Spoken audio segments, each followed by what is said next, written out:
सबको प्यार भरा नमस्ते। मैं Anita Chaudhary. Welcome to the our show.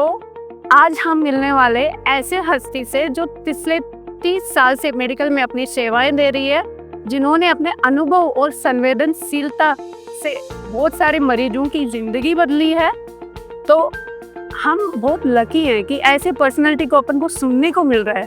तो welcome doctor Supti Kharre. Let's introduction. I am Dr. Supti Khare, a general and laparoscopy surgeon and a proctologist. I did my graduation from Gorakhpur, post-graduation from Prayagraj, and did my digital training at Vienna, and MIPS training in Delhi, and laser training in Bangalore. तो हम आज ऐसे विषय के बारे में बात करना चाहते हैं जिससे अक्सर लोग खुलकर बात ही नहीं करना चाहते, इग्नोर करते हैं इस विषय के बारे में बात करना। वो है पाइल्स। पाइल्स यानी बवासीर। मैम, प्रोक्टोलॉजी में क्या क्या बीमारियां आती है? जनरल भाषा में कहें तो प्रोक्टोलॉजी में जो आपका जहाँ से आप स्टूल पास करते हो, जो पॉटी होल है, उसमें जो भी डिजीजेज आती हैं, जैसे पाइल्स है, फिशर है, फिशुला है, एब्सिस है, पॉलिप्स है, वायरल डिजीजेज हैं, इवन कैंसर भी है, ये सारी डिजीज प्रोक्टोलॉजी में कवर होती है। तो मैम, आपने बताया पाइल्स, तो हम अपने दर्शकों को बताना चाहते हैं पाइल्स क्या होता है। पाइल्स एक तरह से अगर हम लोग थोड़ा सा जानना जरूरी है कि जैसे लैट्रिन का रास्ता होता है, तो नीचे से थोड़ा सा बाहर का हिस्सा होता है, एकदम उसके जस्ट अंदर कुछ वेन्स होती हैं, आर्टरीज होती हैं, उनका एक गुच्छा होता है। नसों का, आप जनरल भाषा में कह सकते हैं, नसों का एक गुच्छा होता है, और ज़्यादातर वो 3 गुच्छे एक तरह से उस सर्कल में लगे रहते हैं। धीरे धीरे समय के साथ उन गुच्छों पे प्रेशर पड़ता है, थोड़ा सा समय भी निकलता है तो थोड़े से लूज भी हो जाते हैं वो। तो ये तो एक नेचुरल प्रोसेस है कि थोड़े से कुछ ना कुछ लूज होंगे ही होंगे। और लूज होते हैं जब उनकी वेन्स में ज़्यादा ब्लड भर जाते हैं और ज़्यादा बड़े हो जाते हैं, तब वो पाइल्स का रूप ले लेते हैं। तो मैम, पाइल्स का कॉन्स्टिपेशन ही एक कारण है या फिर अन्य किसी वजह से भी पाइल्स हो सकता है? पाइल्स के कॉन्स्टिपेशन तो एक कारण है ही, इम्पॉर्टेंट कारण है, क्योंकि जब आप कॉन्स्टिपेशन आपको रहता है तो आप वहाँ पे स्टूल भरा रहता है। आप कई बार तो स्टूल भरा रहता है, आप घूमते रहते हो, वो प्रेशर वहाँ पे पड़ा रहता है। कई बार आप जब हार्ड स्टूल पास करते हो तो भी उस लैट्रिन के रास्ते पे वियर टियर होता है। तो कई सारी चीज़ें हैं जो कॉन्स्टिपेशन से रिलेट तो है ही, लेकिन जैसे फिशर है, फिशर बहुत ज़्यादा लूज मोशन से भी होता है। और कॉन्स्टिपेशन का अगर ऐसे देखें कि कॉन्स्टिपेशन का कारण ज़्यादा बैठना, खाने का, डाइट, ये सारी चीज़ें बैक एंड सेकंड पार्ट जाती है। जैसे मैम आपने बताया फिशर, पाइल्स एंड फिशुला में अंतर क्या क्या है? मतलब कैसे पहचाने कि अपन को पाइल्स है? फिर तो बेसिकली जो जनरल पब्लिक है ना, वो तो इस लैट्रिन के रास्ते को, स्टूल के पॉटी होल को, कि हर प्रॉब्लम को पाइल्स बोलती है। मेरे पास जितने पेशेंट्स आते हैं, क्या प्रॉब्लम है? मैडम पाइल्स है। तो मैं उससे कहती हूँ, मुझे ये नहीं बताओ, मुझे तुम बताओ तुम्हें दिक्कत क्या है। तुम्हें दर्द हो रहा है, तुम्हें खून पड़ रहा है, तुम्हें कोई गांठ बन गई है, तुम्हें कोई सूजन आ गई है, ये बताओ। क्योंकि पाइल्स एक अलग डिजीज है और लैट्रिन के रास्ते में और कई तरह की डिजीज होती है। तो आप अपनी कंप्लेंट बताओगे, तब डॉक्टर आपको चेक करके फिर बताएगा कि कौन सी डिजीज है। बेसिकली आपको पाइल्स भी है कि नहीं है, या फिशर है, या फिशुला है, क्या है। पहली बात तो ये। दूसरी बात ये है कि पाइल्स मैंने जैसे भी बताया। फिशर क्या होता है कि जब लैट्रिन के रास्ते से कोई हार्ड स्टूल पास होता है, या बहुत लूज स्टूल पास होता है, या बहुत एसिडिक स्टूल बार बार पास हो रहा है, तो जो अंदर लैट्रिन के रास्ते की जो बिल्कुल बाहर का जो एरिया होता है, वहाँ की स्किन जो है डैमेज हो जाती है, और सबसे ज्यादा जोर जो है ना पीछे की तरफ पड़ता है। तो उस जगह पे ज्यादातर एक कट सा बन जाता है। फिर वो कट जो है, जब बार बार लैट्रिन निकलती है, तो कट धीरे धीरे डीपन होता जाता है, गहरा होता जाता है, और वो बहुत पेनफुल होता है। Fissure is very painful condition. तो जब आपको बार बार उस घाव के ऊपर समझ लो एक नमक छिड़क रहे जैसे ना, तो घाव जो है बार बार जैसी लैट्रिन निकलेगी, या बहुत ज्यादा पेन होगा, तो लैट्रिन रास्ता सिकुड़ के और जरा टाइट हो जाएगा, तो फिर आप मोशन नहीं कर पाओगे। तो फिशर तो ये हो गया। फिशुला एकदम अलग चीज है। फिशुला के लिए भी थोड़ी सी जानकारी ये जरूरी है कि जो अपना लैट्रिन का रास्ता होता है, उसमें चारों तरफ छोटी छोटी ग्लैंड्स होती है। वो ग्लैंड्स थोड़े से म्यूकस निकालती है, जिससे कि लैट्रिन का रास्ता थोड़ा सा चिकना बना रहे, लैट्रिन आराम से पास हो, किसी को कोई प्रॉब्लम नहीं हो लैट्रिन पास करने में। लेकिन समय के साथ क्या होता है कि वो ग्लैंड्स का जो ओपनिंग होती है, जहाँ से म्यूकस अंदर आता है, वो अपनी ब्लॉक हो जाती है, बहुत ज़्यादा कॉन्स्टिपेशन चल रहा है लगातार, तो वो अपनी ब्लॉक हुई रही पड़ी रहेगी, उससे प्रेशर पड़ा रहेगा, या फिर वो अपनी हमेशा खुली पड़ी रहेगी, गैप हो जाएगा। तो स्टूल आपका पास हो रहा है, उस स्टूल की कुछ virus, bacteria, infection, infective part उस ग्लैंड में घुस जाएगा, फिर उस ग्लैंड के अंदर वो इन्फेक्शन चलता रहता है। वो धीरे धीरे वो इन्फेक्शन ट्रेवल करता है, कभी बाहर की तरफ चले जाएगा, कभी ऊपर की तरफ चला जाएगा, कभी किधर भी चला जाएगा, मतलब कई डायरेक्शन में जिस तरह भी बस ट्रेवल कर सकता है करेगा। तो इस तरह से मल्टीपल डायरेक्शन से मल्टीपल प्लेसेस में फिस्टुला बन सकते हैं। तो फिस्टुला इज पस का ट्रैक, फिशर इज वुंड, घाव, और पाइल इज नसों का गुच्छे का बड़ा होना।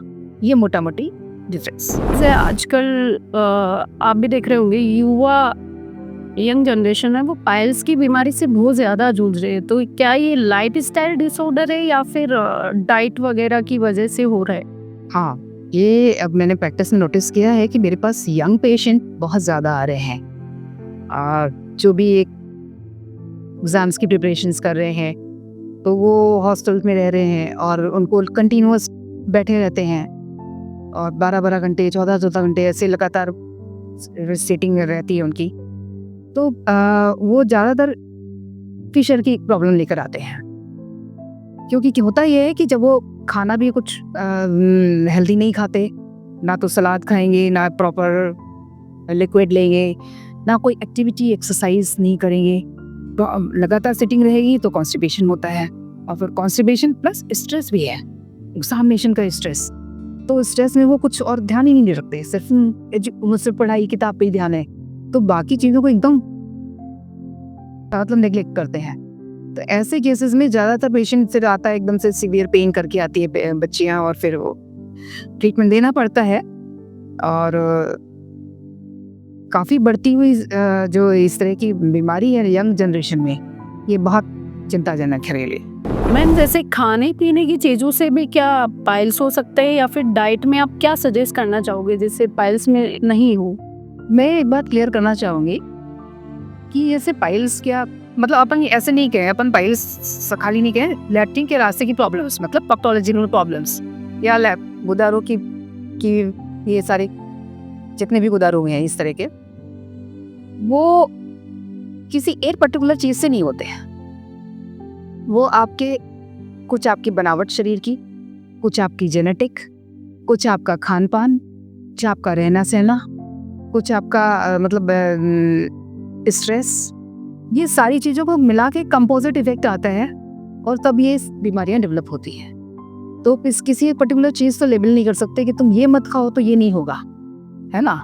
तो बेसिकली ओवरऑल अपन सब जानते हैं कि मैदा या इस तरह की जो जंक फूड है, जंक नाम ही जंक है, तो फिर जंक फूड का मतलब आप क्या डाल रहे हो अपने बॉडी में, जंक डाल रहे हो, तो वो जंक कहीं ना कहीं आपको प्रॉब्लम करेगा। नॉट ओनली पाइल्स, आपकी कार्डियक हेल्थ को भी खराब करेगा, आपकी गट हेल्थ को भी खराब करेगा, आपका स्ट्रेस लेवल भी बढ़ाएगा, सारी चीज़ें हैं। तो बेसिकली जब आप अपनी पूरे ऑन द होल अपनी बॉडी का ध्यान रखोगे तो पाइल्स अपने आप भी नहीं होंगे, सीधी सी बात। ज़्यादा लिक्विड लेना चाहिए या फिर लिक्विड, हाँ लिक्विड लेना चाहिए सभी फॉर होल बॉडी, है ना। आपकी किडनी, आपके हार्ट, आपकी हर चीज़ के लिए प्रॉपर हाइड्रेशन मस्ट, तो वो तो ज़रूरी है। मैम, हमें आप बताइए कि पाइल्स के शुरुआती सिम्टम्स को इग्नोर नहीं करना चाहिए, कब डॉक्टर से तुरंत जाके मिलना चाहिए, ऐसे कौन से सिम्टम्स होते हैं? तो पाइल्स के ज़्यादातर जो सिम्टम्स होते हैं, वो सबसे पहला जो कॉमन सिम्टम है वो तो ब्लीडिंग ही है, और दूसरा कॉमन सिम्टम है पेन, और तीसरा है आसपास स्वेलिंग, कहीं से पस डिस्चार्ज।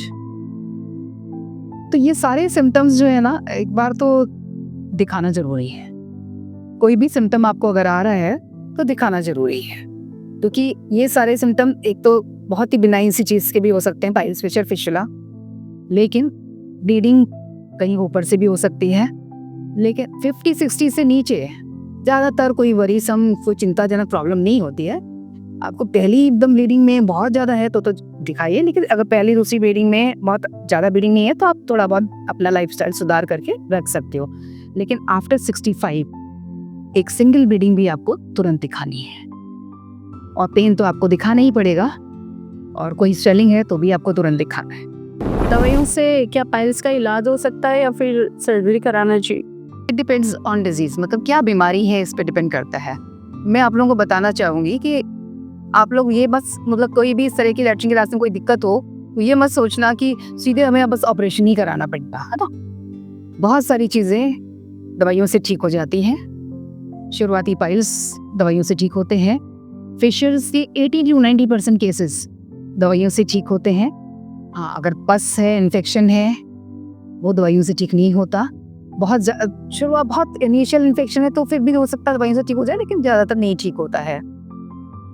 तो आपको दिखाने से पहले ये सोच डरना नहीं चाहिए कि सर्जरी ही होगा। ये आपकी बीमारी की स्थिति के अनुसार डिसाइड किया जाएगा। मैम, पाइल्स सर्जरी के बाद में भी वापस हो सकते हैं या फिर उसमें क्या क्या प्रिकॉशंस रखना चाहिए? ये क्वेश्चन आता होगा आपके पास। ये क्वेश्चन बहुत मोस्ट कॉमन क्वेश्चन है, मेरे से हर पेशेंट पूछता है, मैडम फिर तो नहीं हो जाएगा या दोबारा तो कोई दिक्कत नहीं होगी? तो मैं अक्सर उनसे पूछती हूँ कि भाई आपको कोई आपके हाथ में फोड़ा होगा, आप उसका इलाज लोगे तो ये कहोगे दोबारा फोड़ा नहीं होगा, या आपके हाथ में फ्रैक्चर होगा, आप उसको इलाज कराओगे, उसके बाद डॉक्टर से कहोगे दोबारा तो नहीं फ्रैक्चर होगा। इसी तरह से आप किडनी के स्टोन है, आप किडनी का स्टोन बड़े बड़े हो जाते हैं, आपको निकलवाने पड़ते हैं, तो आप ये नहीं पूछ सकते कि अरे दोबारा तो नहीं स्टोन हो जाएगा। गाढ़े केसेस में आप स्टैंडिंग करवा के आते हो तो डॉक्टर से पूछते हो कि मैं मरूंगा तो नहीं अब कभी, कोई इंश्योरेंस तो नहीं हो जाएगा, करवा दोगे मेरा, करवा सकते हो क्या आप? तो इसी तरह से लैट्रिन के रास्ते की आप कोई प्रॉब्लम हुई है, आप उसका इलाज ले रहे हो, तो उस मान लीजिए आपने पाइल्स का इलाज लिया है, फिशर तो हो ही सकता है आपको, इन्फेक्शन कहीं भी हो सकता है, पूरे बॉडी में कहीं भी इन्फेक्शन हो सकता है, कभी भी हो सकता है। फिशुला कहीं भी कभी भी बन सकते हैं, किधर भी बन सकते हैं। एक बार एक फिशुला का आप इलाज करा लीजिए, दोबारा उसी जगह भी बन सकता है, दूसरी जगह भी बन सकता है। तो ये तो आपकी बॉडी के हिसाब से, इसमें डॉक्टर का रोल सब इतना है कि जब आपको प्रॉब्लम हो गई है तब वो उसका निवारण कैसे कर सकता है और कितना मिनिमल डैमेज के साथ कर सकता है, आपके लैट्रिन के रास्ते को बिना नुकसान पहुंचाए, बिना आपकी प्रोसेस को कोई भी प्रॉब्लम किए आप आराम से लैट्रिन कर पाओ, इस बात को इंश्योर करने का प्रयास करता है डॉक्टर, और और आपकी जो प्रॉब्लम है उसको डील करने की कोशिश करता है। लेकिन इसका मतलब ये नहीं है कि वो आपका लैट्रिन का रास्ता एकदम नया लगा दे रहा है ना, जो आपकी बाकी सारी की शरीर की एजिंग है वो वहाँ पे भी एजिंग है। तो आपको ये मतलब बहुत सारे पेशेंट ऐसा भी सोचते हैं कि जैसे कि हमने ऑपरेशन करा लिया तो हमारा लैट्रिन का रास्ता एकदम नया ब्रांड न्यू लगा दिया मैडम ने। नहीं, ब्रांड न्यू नहीं लगा सकती। जो आप टेढ़ा मेढ़ा ऊंचा नीचा सब ये सब लेके आए हो पहला बसरा, उसको में किसी तरह जो मेन जो तकलीफें तुम्हारी दूर हो जाएं, उसको डील करने की हमारे पास कुछ मशीनें हैं, हमारे पास कुछ स्किल्स हैं जो हम करते हैं, जैसे कि आपका लाइफ अच्छी हो जाए, ईजी हो जाए। तो मैम, जैसे सर्जरी के बाद में पेशेंट को क्या क्या प्रिकॉशंस रखनी चाहिए? बेसिकली देखो, ये भी लाइफ स्टाइल से रिलेटेड चीज़ है। आप अपनी लाइफ स्टाइल अच्छी रखो, साथ अच्छा पानी पियो, एक्सरसाइज जरूरी है, क्योंकि आपकी बॉडी जितनी चलती है, समझो जितनी आपकी बॉडी चलती है उतनी आपकी आंतें चलती हैं। ये एकदम क्लियर फंडा है। आपकी बॉडी नहीं चलेगी, आपकी आंतें नहीं चलेगी। तो जो लोग सोचते हैं ना कि हम बैठे बैठे हम खाना खा के और हम दवाई खा करके अपना कॉन्स्टिपेशन ठीक कर लेंगे, बिल्कुल नहीं होगा। तो उन्हें तो ये आपको अपनी लाइफ स्टाइल मैनेज करनी ही पड़ेगी, सिर्फ पाइल्स के लिए नहीं, अपनी पूरी बॉडी के हर ऑर्गन के लिए।